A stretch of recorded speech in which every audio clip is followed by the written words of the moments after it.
Messieurs les présidents, chers collègues, monsieur le président du CSA, je souhaite vous interpeller sur l'équilibrage ou le déséquilibrage d'ailleurs, des temps de parole des invités politiques à la télévision. Certaines chaînes d'information en continu ont des méthodes bien à elles pour respecter les règles du CSA. Elles passent en boucle les interviews de dirigeants politiques la nuit. On peut voir donc sur LCI une intervention d'Alexis Corbière notamment, député de la France Insoumise, diffusée 9 fois entre 1h et 4h du matin. Contacté par des journalistes, un salarié de la chaîne justifie les raisons de cette diffusion nocturne et répétée en disant, je le cite, « On a du temps à rattraper pour les quotas du CSA ».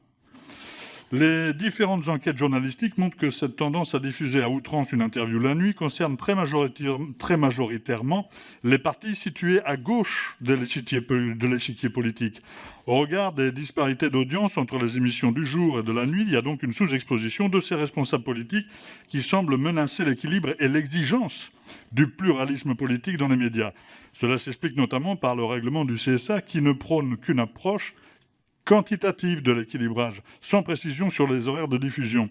La pluralité est également menacée sur les comptes Twitter de certaines chaînes d'infos. Samedi, Libération publiait un article démontrant qu'Éric Zemmour y a été cité 432 fois entre le 7 septembre et le 7 octobre.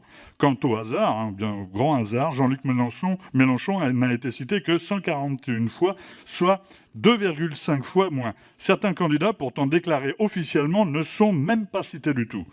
Des solutions existent. On pourrait par exemple poser l'obligation pour les médias audiovisuels de traiter équitablement tous les candidats à la fois pour les temps de parole à l'antenne, mais aussi sur la quantité de publications et mentions sur les réseaux sociaux.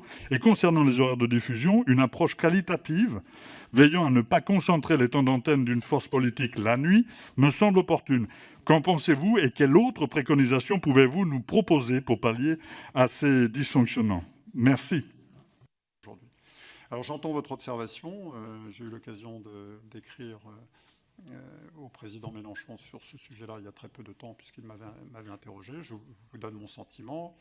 L'esprit de ce dispositif, c'est bien évidemment pas de traiter de façon inéquitable telle ou telle formation versus telle autre en utilisant des horaires singulièrement décalés pour satisfaire les obligations du pluralisme. On a déjà eu l'occasion de faire des rappels auprès de médias.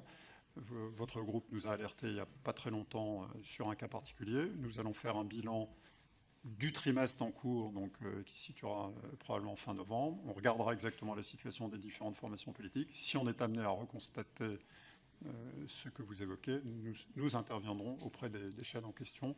Je réunis d'ailleurs prochainement les rédactions, donc c'est un sujet que je serai amené à évoquer avec vous.